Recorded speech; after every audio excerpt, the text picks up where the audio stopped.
If you had to redo Obvi, what is one thing you'd do differently from day one? One thing to do differently. On a creative aspect, I was going to critique your guys. Pick different founders. Yeah, wouldn't be working with these two. I would have taken the brand myself. Own 100%. Thank God he doesn't know numbers. This would have been mine. You know 99%. This is the last episode. So, episode 8, we have a very special guest. For those of you who don't know us, started this brand called Obvi. Myself and Ron have always been out on the Twitters and LinkedIn's and trying to get ourselves out there. But we have a third founder who really is the mastermind behind Obvi and the branding. And we forced him to get on here and talk about brand and brand in a world where performance is so key right now. So definitely want to introduce Ankit to everybody, the third Obvi founder and chief brand officer. Yeah. You have a couple words? Yeah. I didn't know this is what you guys have been doing for an hour to a week. This is downstairs. They have a full bar. Didn't tell me about it. These guys would come upstairs giggling every week. And so this is what you guys are doing. This is exactly it. Yeah, that's my only thoughts on this. Fair enough. I'll do it once. This is your last episode. And it's actually going to be a pretty cool, I think, topic, because I think we've been so driven on like metrics and LTV and CAC and this and that, and although it's probably the most important piece, I think when you peel back the layers, it's like one of the comments we always get is like, "Oh, your brand is so beautiful. It's so gorgeous. Like I love the landing pages. I love the creative." And sometimes you think about it and it's like, well, do you love the fact that we've grown? Or do you love the fact that we have a beautiful brand, right? Or do you love the fact that we have both, right? In some opinions. And so I think this topic, and I think today's episode is mainly going to be around what part does branding play in pulling the lever to grow a brand?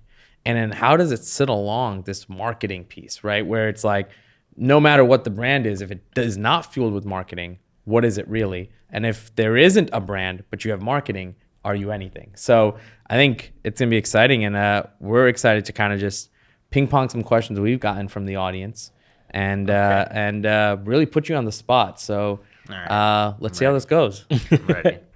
So I think let's kick it off with, Obvi, right? Started in 2019. Just from like scratch, you literally created this entire brand. Tell us what that process is from your perspective. So I think when we did the brand originally, my process was a lot different. I think we were still like really young. We didn't know everything that goes into creating a brand, since this was kind of our first real stab at it. But if I were to go back, and everybody does it differently, I do a lot of mood boarding now. So I'm a visual guy. Especially when I'm starting something from scratch, I want to see what everybody else is doing. And that gives me kind of the perspective to see what they're not doing.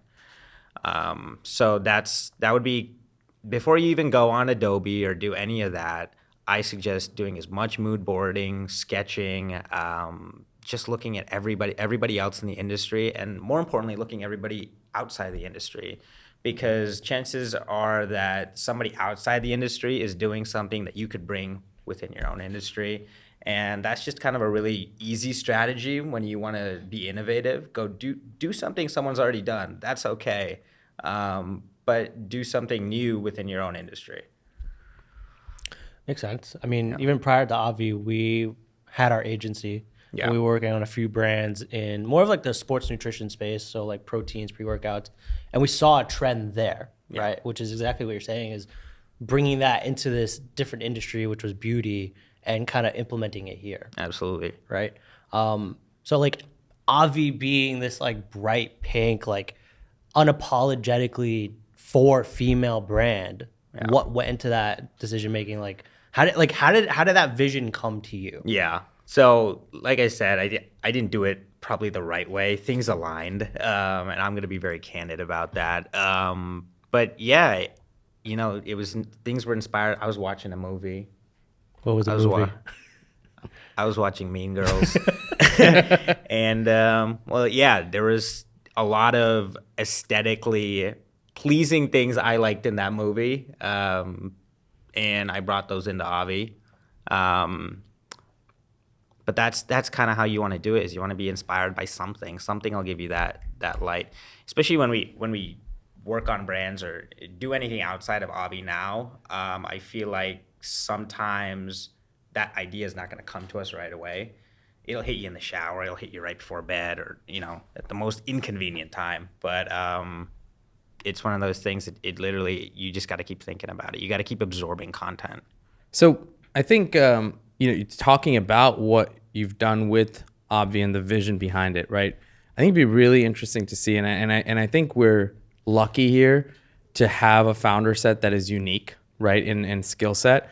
But I actually think it's almost really rare to find a creator or chief brand officer, call it, that is also a founder, right? And so what would your advice be on the flip side for like companies or brands that are looking to start a brand, or people who are looking to start a brand, who don't have this role and typically have to go to an agency or a creator house or a freelancer and try and build out this vision, right?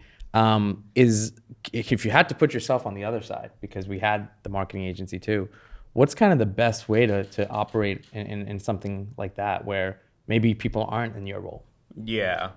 Well, I guess I'll start with, if you're starting a brand and you're thinking about, the people you want to start this brand with and thinking about the people you want in your C-suite, people don't value the creative in that C-suite role. I don't feel like that. I think it's getting better, but I don't think like that recognition is there right now. But as the times are right now, content is king. UGC creators are everything. So really having somebody with a good creative mind is really helpful for a team that's full of analytical people as well. And I'm not saying that's something you obviously need, but I think it's becoming one of those things where creative is just as important as those people thinking with the other side of their head. The way we do it, right? Yeah. If you guys took yourselves out of the equation and it was just me, I couldn't make this company. Right. But I think even when we were doing the brand to begin with, a lot of it was I had to show you what it was going to look like before we even had a product or we even had anything. And I feel like that initial piece, that initial step that we take right there, that visual piece, is when you guys see it, you understand everything. Okay, here's where we're going with it. I get it now. But I know a lot of teams that they haven't done that piece yet, and that's usually our first piece. Is we just want to see what it looks like. We're not looking at cost. We're not looking at anything. So I think it's just as important as all the other big C-suite roles. Talking about creative, right? I think there's like almost two buckets, and it's very controversial too, right? You have two sides, one being branding, and one side being like performance style creative, right? I know we've kind of butt heads in the past just on like the way our landing pages look or the way that some ads look, right? You've obviously created this like beautiful brand, the beautiful website, and then I'm over here creating ugly ads, right?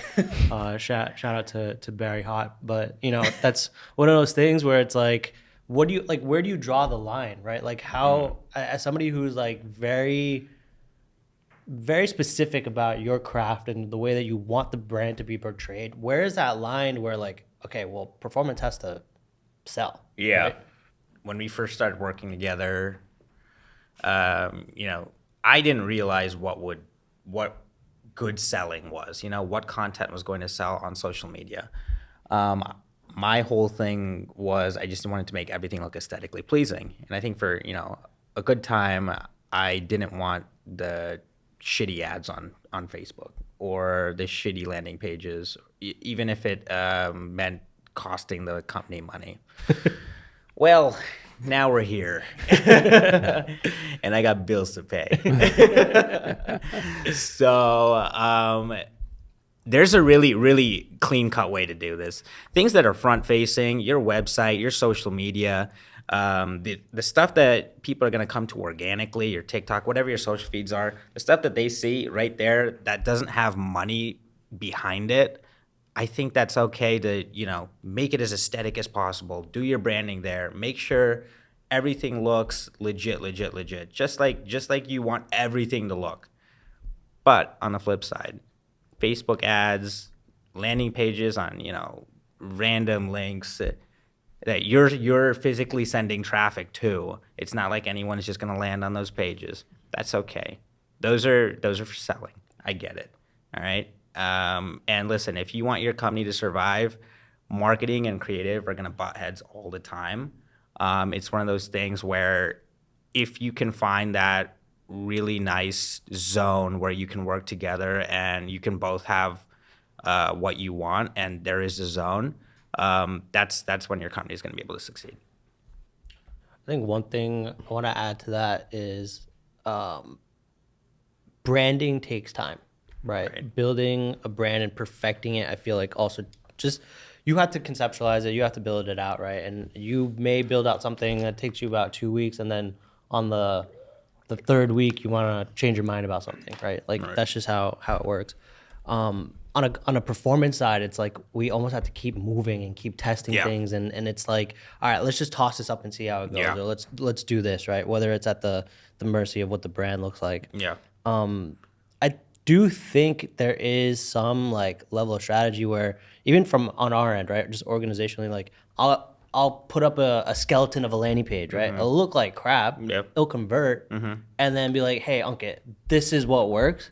Can you add the branded elements here? Can you make it look aesthetically pleasing, but knowing that it's based off of conversion, not just branding and aesthetics? No, absolutely. When we just did that recently, and it's you do that not just because, okay, you want to kind of legitimize this page, but it saves time because obviously you need to test really quickly.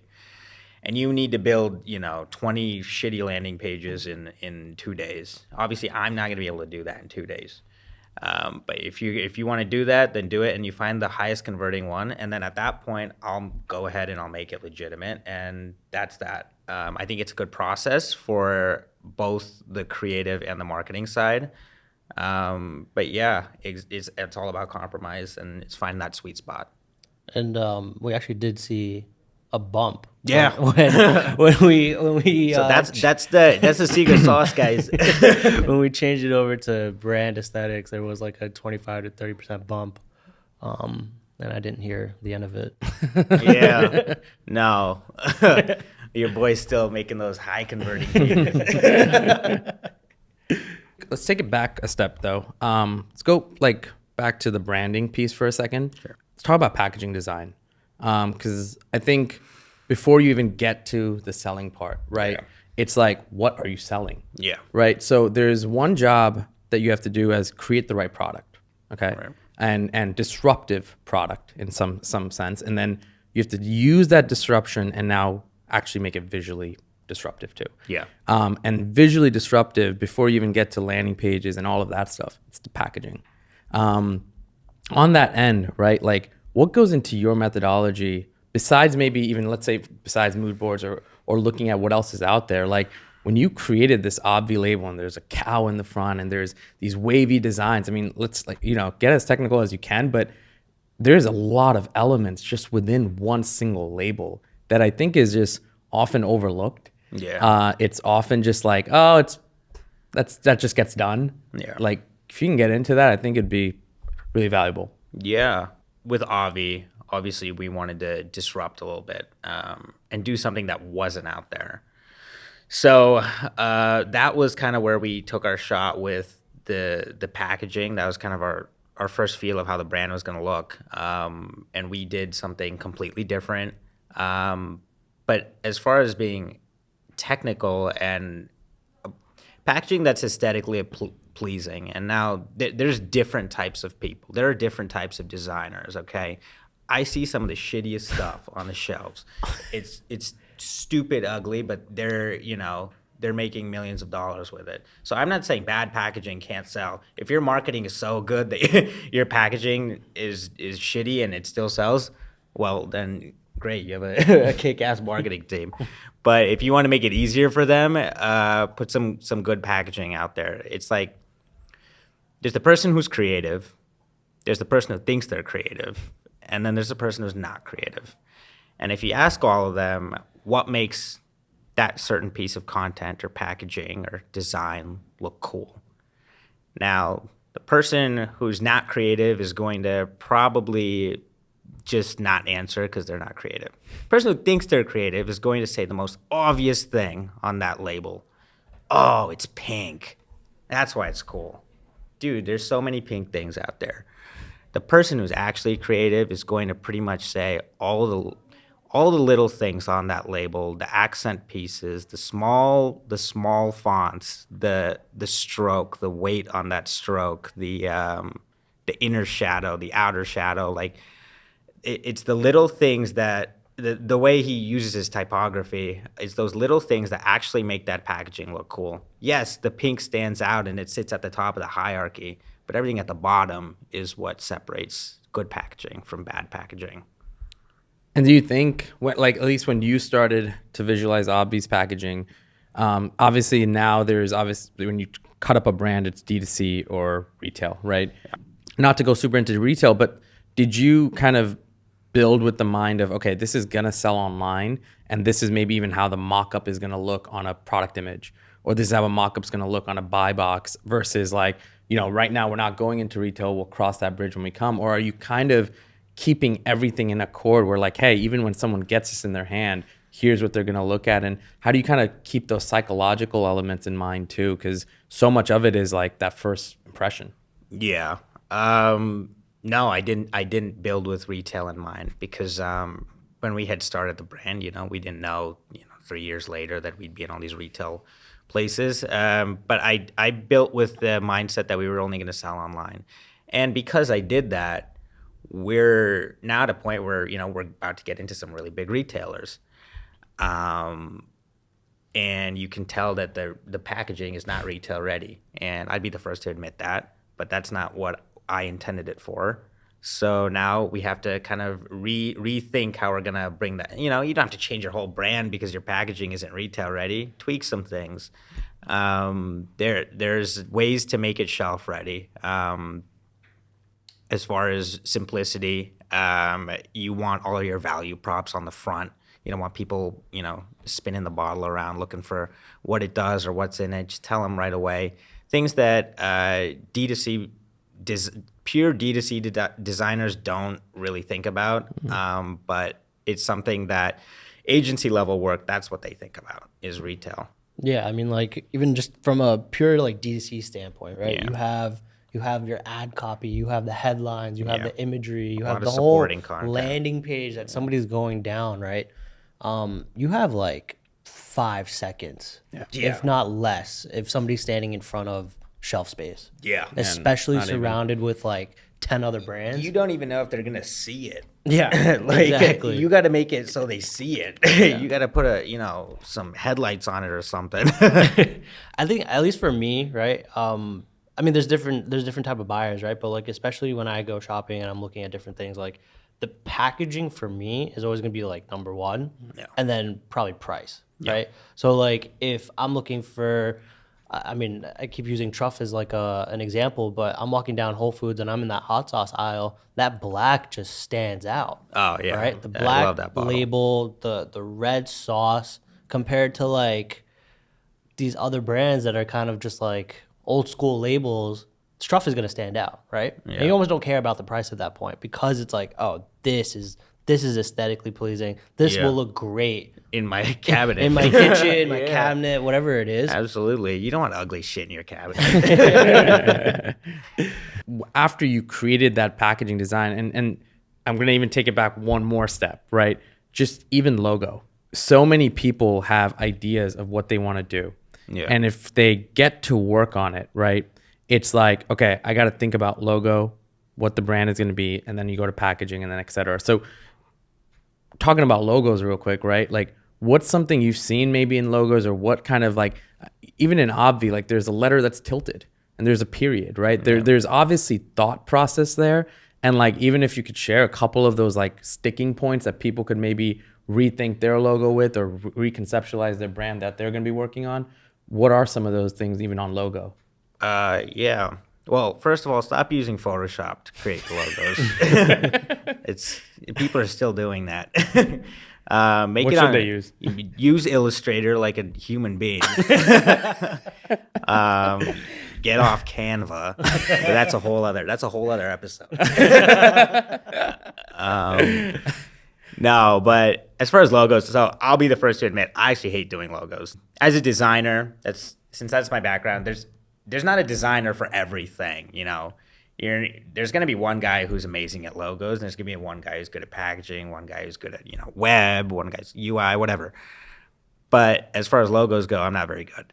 The thing with Avi was it actually just happened. I usually go through about 50 typefaces. I'll literally sit there and I'll test 50 different typefaces and see what can I do creatively, like what can I, adjust, how can I warp this text to make it look the way I want it to for this brand.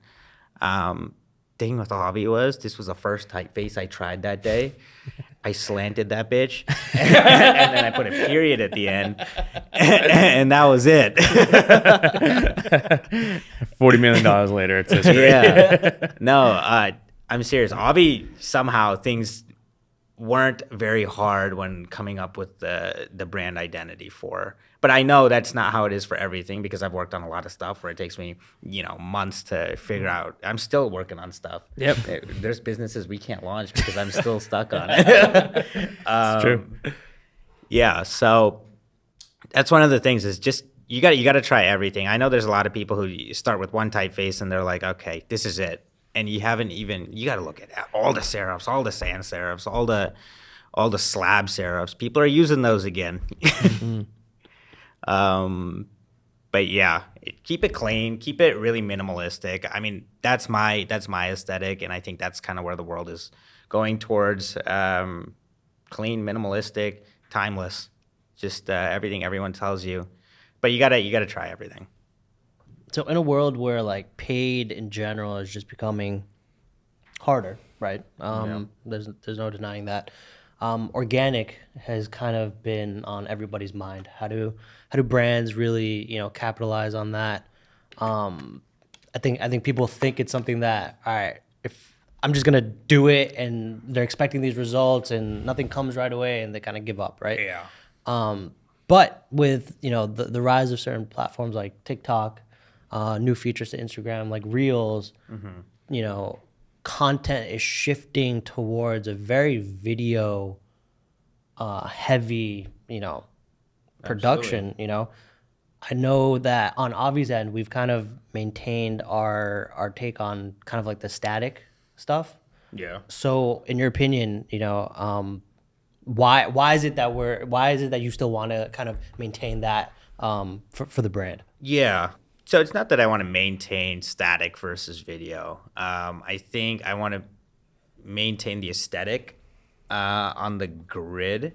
And that's still easy to do with video cover photos and things, but a lot of times those videos don't get to me before they're posted. To be perfectly honest, I've taken. He's venting again. I've taken over posting again, by the way. That's why it looks so good now. New website coming too. But yeah, at least organic wise, I still believe that grid has to look good. Especially when you go to retailers, that's the first thing they look up is they're going on your Instagram page. If you got a bunch of home videos and like pictures of your cat with the product, it's not gonna attract them, and no matter how much the sales are. But if they go on your page and maybe your sales are shit, but they go on your page and you look like a world-class brand, okay, they might be like, all right, this is gonna look good on my shelf. It's just one of those things where like I can't get behind somebody consciously making the decision to post shitty content. it gets disgusting. You should be jailed. Yeah. I mean, here's the thing with Avi, right? It's like when we first started, we obviously started before like the post iOS updates and stuff, right? We were slamming ad budgets, and I think that also in turn helped grow the organic, right? Yeah. We have 100,000 followers on Instagram, 60,000 likes on Facebook, 60,000 members in our Facebook community, all driven from paid efforts, Yeah. right? We don't necessarily have an organic strategy to grow organically. Yeah. It's very fueled by paid. But what you're saying is that having this other element of like, okay, I saw this ad on Instagram. To your point, there may not be the best branded ads, but they're performance creative and they are ugly. Yeah. But then you hit that Avi profile. Yeah. You end up on the Instagram That's account it. and you're like, oh, wait, this is like Yep. legit. This is a legit brand. There isn't some random supplement being sold from another country. Exactly. I more or less, I want myself to be able to give it a shot to show them what it actually is, and I hope they see it. This is where that line is. Yeah, yeah. And I- compromise. Yeah.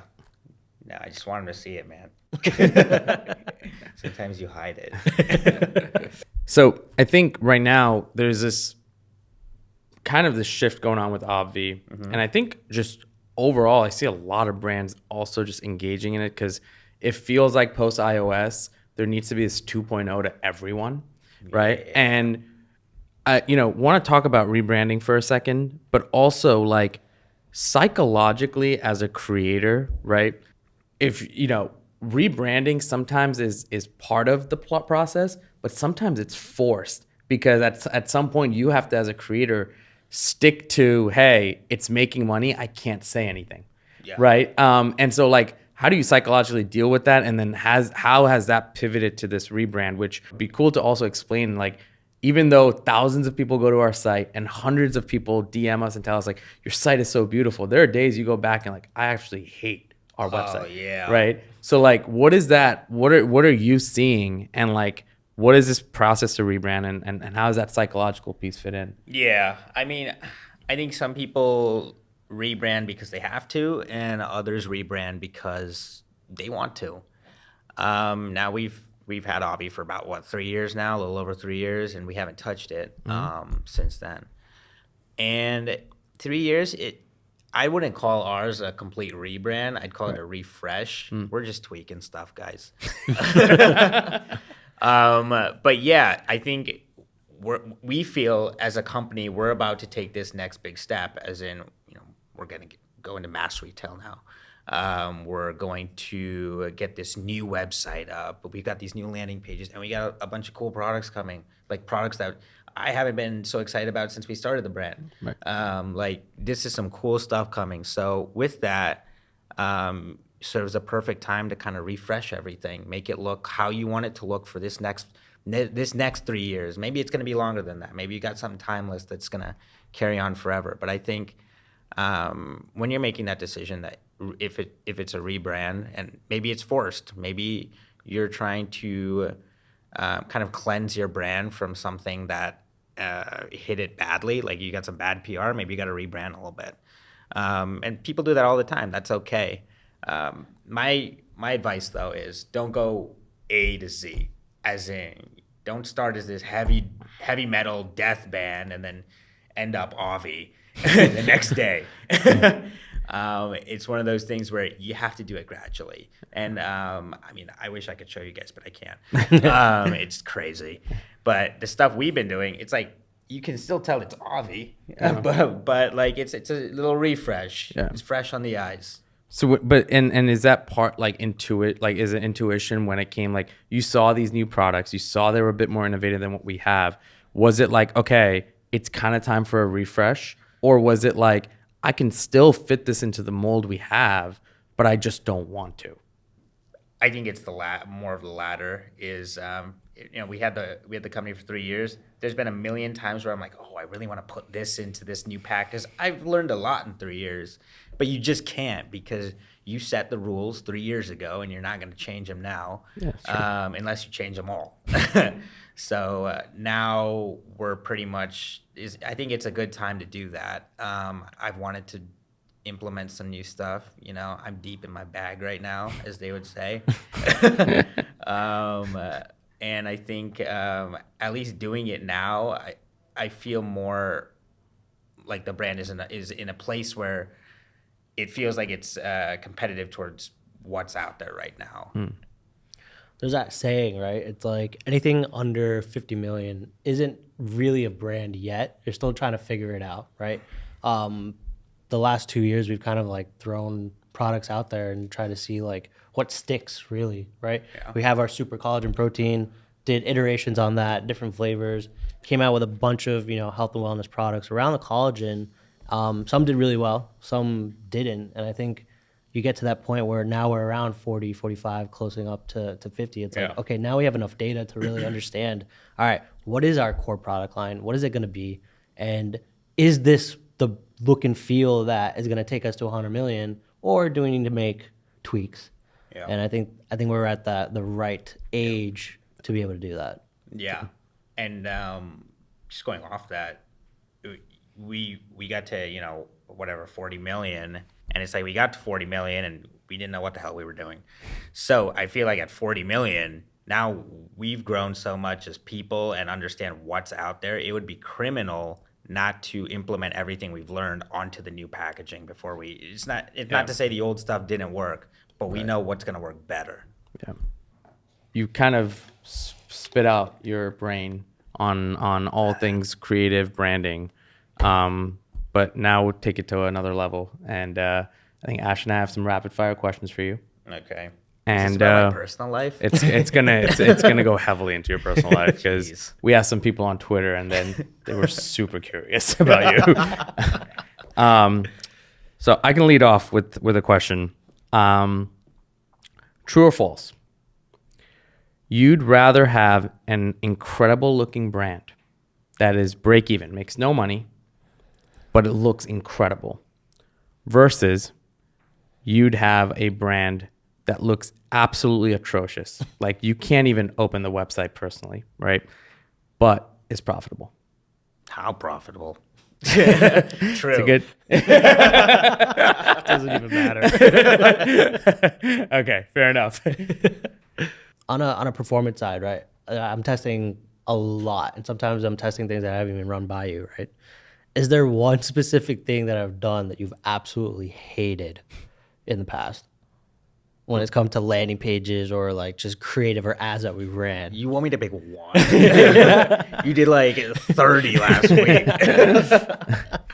One specific thing you've done. Oh man, God, this could it's gonna make me angry. I don't even, man. You've done a lot of things. Okay, so one time you tested like a landing page that was just like one picture and a couple, like it was just one picture, a headline, and some words, and shop now. Versus like this landing page, I took like 3 weeks to make, and I think yours did better. So I hated that. That might just be an ego thing. That's 100% ego. But yeah, I mean, it just goes to show, right? It's like, yeah, we did have a really big win with the branded landing pages. Yeah. But there's so many things that we've like tested where like even like on a ads level, right? I've had you help me with creating just ads that have looked beautiful. That's why I don't even work on the ads anymore. I've had to take them off the ads because they're too good looking of ads, right? And it's unfortunate. But, yeah. Remember last week you made me design those joint support ads? God, I wanted to kill myself. Those did not work. I tried to make them as ugly as possible. And even then, they were still too good looking. I had to try harder to make them ugly. Yeah, ugly ads it's not your thing. It's not your forte. Just get me out of that. If you had to work for a brand of your choice, what would it be? Oh, man. If I had to work for a brand of my choice, what would it be? Finally stumped him. Yeah. Took 20 there's years. like there's a million. 20 years. There's a million that is that are.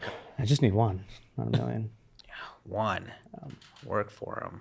Damn, I wish you asked me this earlier. Yeah, but then you get to think too much. I want to know what's on your mind. Like, what brand were you dreaming about yesterday? Now, I mean, I would love to do branding at Apple because it's so simple. Like, my job would be so easy. It's just typography and like a white Apple logo. And like, I could say anything I want. I could just be like, you are the one, iPhone. I mean, going off that, right? Is there a DC brand that you've seen that kind of balances both branding and performance that has just done really well at it? Oh, there's so many. Yeah, I mean, you mentioned Truff earlier, and we were watching one of their videos the other day, and they were talking about how much time they put in their packaging, and this is what happens if you put time into your branding. Long term, it's all going to pay off. I mean, there's no short term ROI on that. You're never going to know until it actually pays off down the line. So Truff is really good. Some brands that I love their aesthetic. And I love sparkling water. Yeah. So Waterloo is like, I love that branding, but like honestly, the Perrier branding right now is top notch, and their flavored ones. Wow, that lime one, I drink it just because it Really looks good. cool. It is, yeah. Like I look like I have money.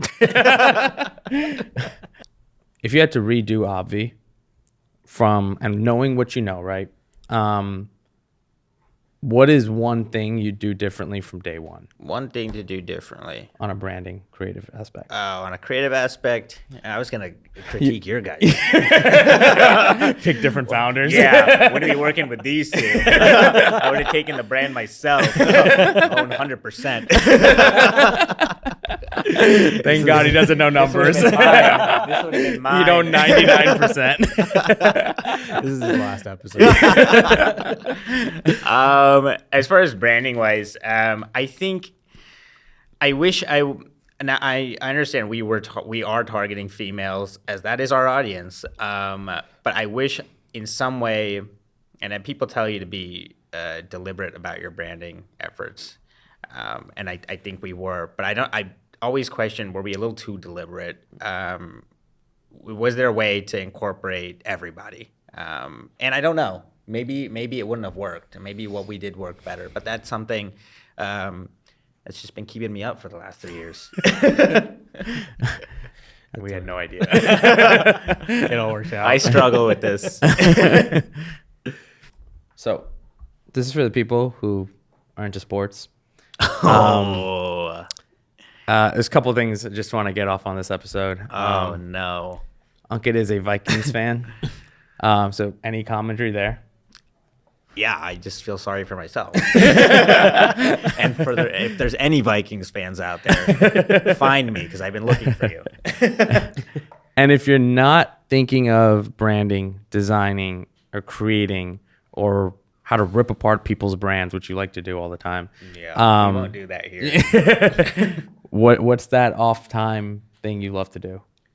Oh yeah, I'm a huge sports junkie. I just watch a lot of sports, football, basketball. Don't ask why. I'm a Vikings fan and a Knicks fan. But yeah, neither is going too well. So if you want Ankit to respond to you or answer your DMs, because Yeah, he ignores all of them. Debate. Talk about sports. Talk about sports. Don't ask me about branding. Talk about sports.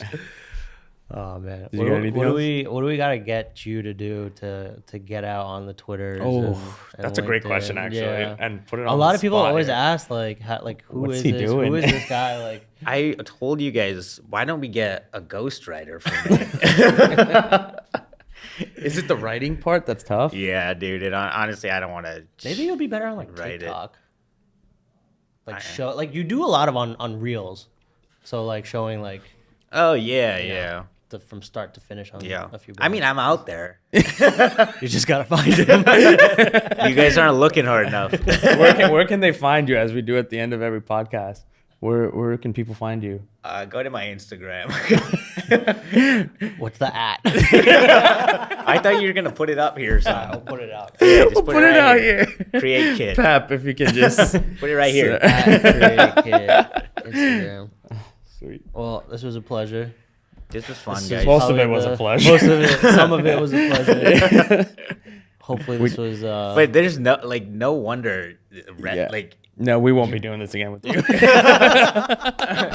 this is actually costing me more money than probably making. And shout out to drinks. Oh yeah, listen, LaMelo Ball's drinks, adaptogenic water. This Joe shit hooked it hits. up, man. On the go advertising Joe. for your trucks. Right here. If you had one thing for people to kind of chew on and go out and do right away, what would it be? I would just encourage everybody to go and create a mood board. I know, actually, most people haven't done that. Go on Pinterest, go on Behance. It's really easy to do it. But just go and pick things from other brands that you like. You'll be surprised at the end of it what it looks like and what inspiration you're going to pull from that. Because that's a really easy way for somebody who's visual but not very visual to get kind of an idea of where to go with your branding. Chew it up.